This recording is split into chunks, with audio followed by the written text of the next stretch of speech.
Assalamualaikum warahmatullahi wabarakatuh. Apa kabar anak-anak kelas 3 hari ini? Semoga kita semua dalam keadaan sehat walafiat.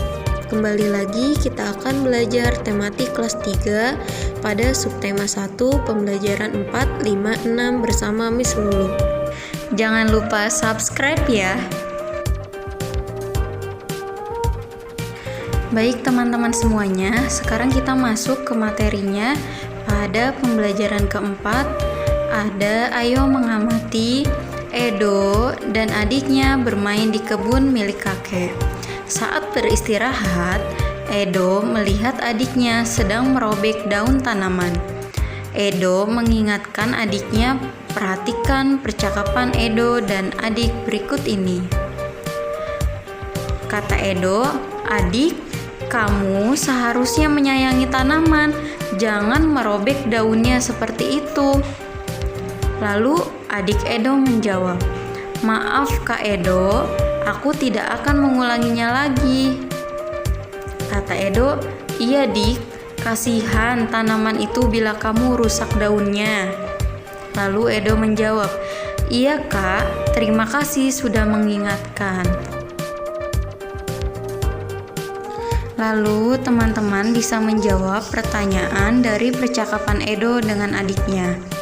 Pertanyaan pertama, mengapa Edo mengingatkan adiknya? Untuk jawabannya, karena perbuatan yang dilakukan oleh adiknya Edo tidak baik.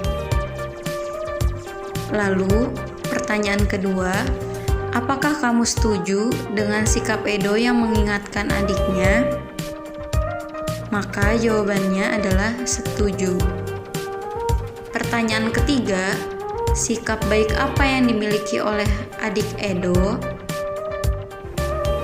Jawabannya, adik Edo merasa bersalah dan meminta maaf atas perilaku dan perbuatannya. Dari cerita Edo ini, apakah kamu pernah melihat kejadian seperti Edo dan adiknya? Kita diajarkan agar selalu meminta maaf jika bersalah. Namun, tidak semua orang menyadari jika telah berbuat salah. Untuk mengetahui contohnya, bacalah cerita berikut ini. Berikut adalah ceritanya. Permintaan maaf Delia. Betapa bahagia hati Delia ketika tangan kecilnya berusaha meraih dan perlahan membuka sebuah kotak yang dilapisi kertas berwarna coklat. Mata Delia berkaca-kaca ketika mengetahui isi dalam kotak itu adalah sebuah boneka anak perempuan cantik. Di dalam kamar, Delia tengah asyik bermain boneka sembari menunggu Mia dan Uci. Tidak lama berselang, suara pintu diketuk dan seseorang mengucapkan salam. Delia bergegas membukakan pintu dan mempersilahkan teman-temannya masuk. Di ruang tengah, mereka belajar bersama, membahas kembali pelajaran yang diberikan oleh Pak Guru tadi pagi di sekolah. Ketika sedang asyik belajar, tiba-tiba Delia beranjak ke arah kamar lalu muncul kembali membawa boneka kesayangannya. Teman-temannya langsung menengok ke arah Delia yang datang membawa boneka. "Wah, bonekamu bagus, Del. Kamu beli di mana?" ucap Mia penuh kagum melihat rupa boneka yang cantik. "Hehehehe, iya ini hadiah ulang tahun dari kakek," jawab Delia sambil meletakkan boneka di pangkuannya. "Pasti mahal ya, Del. Aku belum pernah melihat boneka sebagus bonekamu," ucap Uci penuh tanya. "Tidak tahu, Ci, kakek yang beli untuk aku," balas Delia. Kok malah bahas boneka? Kita lagi belajar," sahut Mia serius.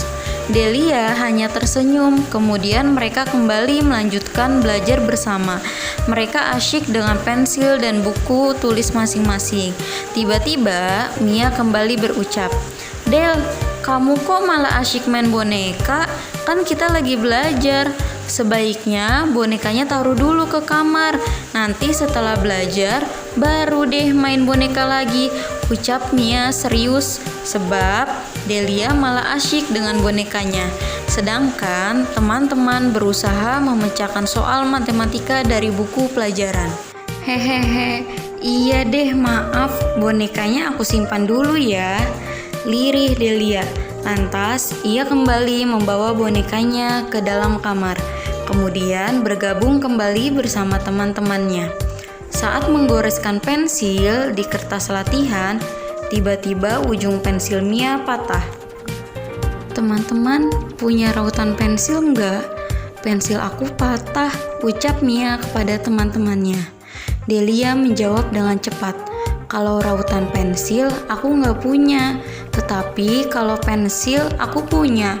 Kamu pakai pensil aku aja, tapi ambil sendiri di dalam kamar kotak pensil di atas meja. Tidak lama berselang, Mia muncul membawa sebuah pensil, lantas melanjutkan belajar. Tidak terasa hari sudah sore. Puas belajar, akhirnya mereka sepakat menyudahi belajar kelompok hari itu. Setelah semua teman-temannya pulang, Delia kaget mengetahui bonekanya sudah tidak ada di dalam kamarnya. Seketika Delia menangis di dalam kamar. Delia berpikir teman-temannya jahat karena ada yang mencuri bonekanya. Pagi-pagi sekali, Delia telah bangun. Pikirannya langsung tertuju pada bonekanya. Dalam hati ia berkata, kemarin aku main boneka sambil belajar. Lalu Mia menyuruh untuk menaruh boneka di dalam kamar. Terus Mia meminjam pensilku yang berada di kamar. Pasti Mia yang mencuri boneka itu. Mia jahat, aku tidak mau berteman dengannya, pikir Delia sambil menyeka matanya yang mulai basah. Hari itu, Delia berangkat sekolah tanpa diantar oleh kakek. Tiba-tiba dari arah belakang, ada suara yang memanggilnya. Delia tahu suara itu. Tanpa menoleh, Delia terus berjalan, malah langkahnya semakin cepat. Dasar pencuri, sudah mengambil boneka, berani memanggil, gerutu Delia. Di sekolah, Delia menjauhi Mia. Ketika Mia mengajak jajan ke kantin, Delia pura-pura tidak mendengar ucapan Mia, lantas menjauh. Ketika jam pelajaran selesai, saat Mia mengajak pulang bersama, Delia hanya diam dan cepat-cepat pergi. Saat itu hari Minggu, kakek sedang mencabuti rumput liar yang mulai menutupi pekarangan. Delia tengah asyik membersihkan kamarnya, menyapu lantai, dan merapikan tempat tidur. Saat tangannya membuka lemari pakaian, hendak memasukkan seragam sekolah yang sudah disetrika, betapa kaget Delia melihat bonekanya berada di sana. Dalam hati, Delia penuh tanya. Perasaan bersalah seketika datang menghampirinya. Pagi hari, ketika hendak berangkat sekolah, dari jauh Delia melihat Mia sedang menuju ke sekolah. Delia menghentikan langkahnya dan menunggu Mia yang berada jauh di belakangnya. Setelah semakin dekat, Delia berkata, "Mia, maafkan aku ya." "Loh, kenapa Del? Kamu kok minta maaf?" tanya Mia. "Maaf, aku sudah menuduh kamu mengambil bonekaku," ucap Delia penuh kesal. "Oh, jadi kemarin itu kamu menjauhi aku karena kamu mengira aku yang mengambil boneka kamu ya Del?" tanya Mia. "Iya, maafkan aku ya Mia, aku sudah berprasangka buruk sama kamu," jawab Delia. "Iya, nggak apa-apa kok Del, aku juga minta maaf sama kamu. Waktu itu aku lupa memberitahu kalau bonekanya aku pindahkan ke dalam lemari. Waktu itu aku ngambil pensil di dalam kamar. Aku lihat kucingmu mencoba menggaruk-garuk boneka itu. Aku takut bonekanya rusak, makanya aku pindahkan ke dalam lemari," kata Mia. Mendengar perkataan Mia, mata Delia berkaca-kaca. Sejenak ia membisu. Tiba-tiba Mia menggenggam pergelangan tangan Delia dan berkata, "Yuk Del, lekas berangkat, nanti kita telat." Setelah teman-teman menyimak dan membaca cerita permintaan maaf Delia, Maka teman-teman silakan mengisi soalnya di halaman 26, yaitu apa pesan yang dapat kamu ambil dari cerita tersebut. Teman-teman bisa mengisi di bukunya masing-masing. Selanjutnya, teman-teman bisa mengisi soal latihan masih di halaman 26. Ada aktivitas individu. Jawablah pertanyaan berikut ini berdasarkan cerita di atas. Soal nomor 1 yaitu siapa tokoh yang ada dalam cerita di atas? Silakan teman-teman menjawab. Ya, jawabannya betul. Tokoh yang ada di dalam cerita tersebut yaitu Delia, Mia, dan kakek. Soal nomor 2. Siapa yang membelikan Delia sebuah boneka? Silakan teman-teman menjawab. Ya, jawabannya betul, yaitu kakek yang membelikan Delia sebuah boneka. Berikut soal nomor 3. Mengapa Delia tidak mau berteman dengan Mia? Mari teman-teman menjawab. Maka jawabannya, jawabannya adalah karena Delia mengira yang mengambil bonekanya adalah Mia. Lanjut, kita memasuki nomor 4 dengan soal mengapa Delia meminta maaf kepada Mia? Silakan teman-teman menjawab. Iya, jawabannya adalah Delia menuduh Mia bahwa yang mengambil bonekanya adalah dia. Nomor terakhir yaitu nomor 5 dengan soal kutiplah kalimat permintaan maaf yang dapat kamu temukan dalam cerita di atas. Silakan teman-teman dapat mencari perkataan maaf Delia kepada Mia. Silakan menjawab. Iya, jawabannya adalah maafkan aku ya Mia, aku sudah berprasangka buruk kepadamu. Berikut ada soal, silakan teman-teman membuka bukunya di halaman 28. Dalam kehidupan sehari-hari, setiap orang dapat melakukan kesalahan. Adik Edo juga meminta maaf ketika melakukan kesalahan. Delia pun begitu juga, meminta maaf kepada Mia karena sudah melakukan kesalahan. Maka teman-teman harus menjawab soal berikut ini. Soal nomor 1. Apakah kamu pernah melakukan kesalahan dan menyampaikan permintaan maaf? Tentu teman-teman semuanya pasti pernah melakukan kesalahan dan meminta maaf. Lanjut, soal nomor 2 yaitu apa kesalahan yang kamu pernah lakukan? Silakan teman-teman mengisinya dengan pengalaman masing-masing. Miss contohkan, kemarin aku bangun kesiangan. Aku berangkat ke sekolah dengan buru-buru. Sesampai di sekolah, aku segera berlari menuju kelasku. Aku tidak sengaja menabrak salah satu temanku saat berlari ke koridor. Aku segera minta maaf kepada temanku dan berjanji akan lebih hati-hati. Silakan teman-teman mengisinya dengan jawaban masing-masing. Lanjut, soal nomor 3. Tuliskan kalimat permintaan maafmu. Lalu soal nomor 4 yaitu permintaan maaf sesuai dengan pengalaman sila kedua Pancasila. Bagaimana bunyinya? Silakan teman-teman mengisinya di buku masing-masing. Selanjutnya, teman-teman bisa membuka bukunya halaman 30. Kita akan memasuki ke pembelajaran kelima. Edo suka membaca. Edo memiliki banyak buku bacaan. Ayah sering membelikan buku bacaan untuk Edo. Salah satu buku kesayangan Edo adalah kumpulan dongeng dan cerita. Edo membaca kisah kerbau dan kambing. Selanjutnya, teman-teman silakan membaca kisah kerbau dan kambing dan pahami isi dari cerita tersebut.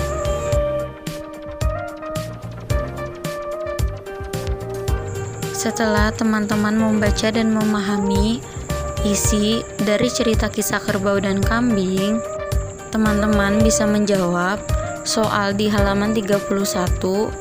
Nomor 1, siapa tokoh yang ada dalam kisah kerbau dan kambing? Soal nomor 2, mengapa kerbau masuk ke gua tempat kambing berkumpul? Nomor 3, apakah kambing mengizinkan kerbau ikut berlindung di gua? Nomor 4, apakah kerbau selamat dari terkaman singa? Nomor 5, tuliskan isi kisah kerbau dan kambing, gunakan tanda baca dan huruf kapital dengan benar. Silakan teman-teman mengisi di bukunya masing-masing. Teman-teman bisa membuka bukunya di halaman 35. Kita akan memasuki pembelajaran ke-6. Ayo membaca. Di sini ada cerita tentang gajah yang baik hati. Teman-teman bisa membaca dan memahami apa isi dari cerita tersebut.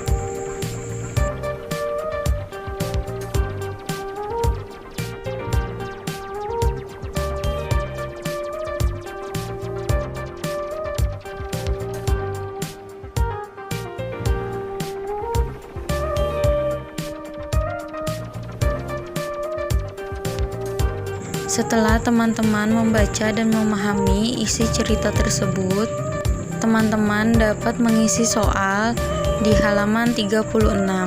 Silakan teman-teman mengisinya di buku kalian masing-masing. Yang pertama, ada soal apa isi dongeng di atas? Silakan jawab di bukunya masing-masing. Apa pesan moral yang ada di dalam dongeng tersebut? Soal selanjutnya, siapa tokoh yang ada di dalam dongeng gajah yang baik hati? Soal nomor 2, mengapa kancil terjebak di dalam kolam? Soal nomor 3, mengapa pada awalnya gajah tidak mau menolong kancil? Silakan teman-teman untuk mengisi jawabannya di buku masing-masing. Berikut ada gambar di mana kita harus mengamati isi gambar berikut ini. Silakan teman-teman dibuka bukunya di halaman 37. Apa yang dapat kamu amati pada gambar di samping ini? Karena gambar tersebut adalah terjadinya banjir bandang yang mengakibatkan mobil terendam dan pohon terendam dengan berserakannya sampah. Maka hasil amatan dari gambar tersebut adalah banjir bisa terjadi karena pembuangan sampah yang sembarangan. Pohon sudah tidak bisa menahan erosi, maka yang terjadi adalah banjir. Silakan teman-teman bisa mengisi jawabannya masing-masing. Jawaban yang tadi hanyalah contoh. Selanjutnya, teman-teman bisa mengisi dengan jawaban teman-teman masing-masing. Selanjutnya, ayo menyimak. Salah satu manfaat tumbuhan adalah mencegah erosi tanah. Jika suatu lahan tidak ada tumbuhan, maka ketika hujan lebat akan terjadi erosi dan dapat menimbulkan banjir. Salah satu musibah banjir di Indonesia pernah terjadi di Sumbawa pada bulan Januari tahun 2007. Ribuan orang terdampak banjir yang terjadi di 6 kecamatan di Sumbawa, Provinsi Nusa Tenggara Barat. Banjir terjadi setelah beberapa hari hujan lebat dan menyebabkan air sungai meluap. Tidak hanya merendam rumah, banjir tersebut juga mengakibatkan 175 hektar sawah gagal panen. Maka dari itu, hendaklah kita harus menjaga lingkungan dengan baik, yaitu dengan tidak membuang sampah sembarangan, menebang pohon, dan merawat tanaman.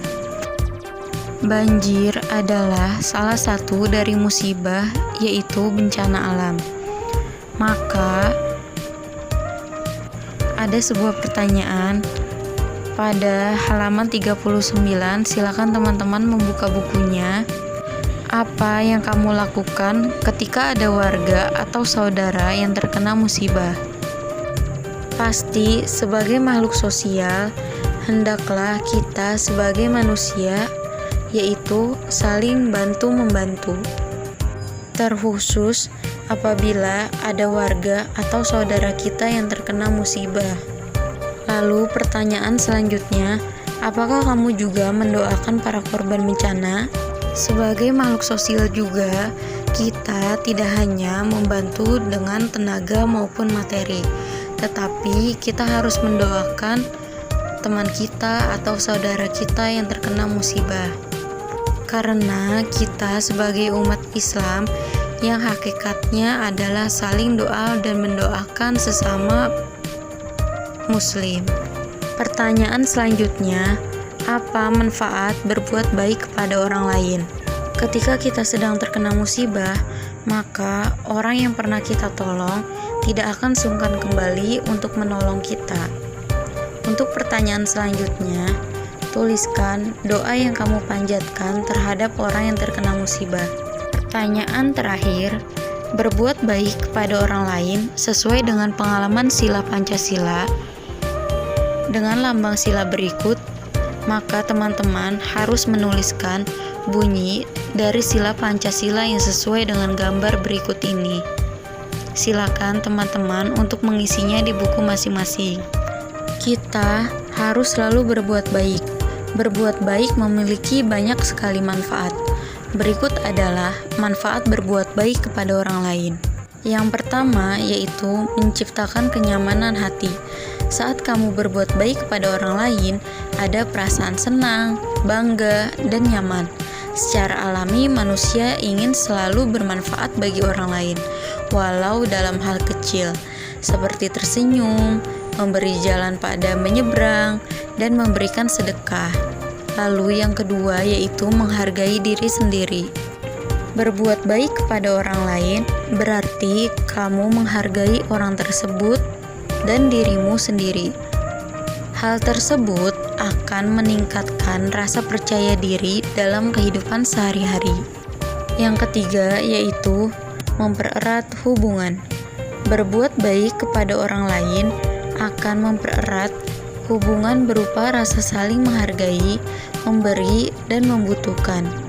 Lalu yang keempat, menghindarkan stres. Orang yang terbiasa berbuat baik kepada orang lain akan selalu merasa bahagia.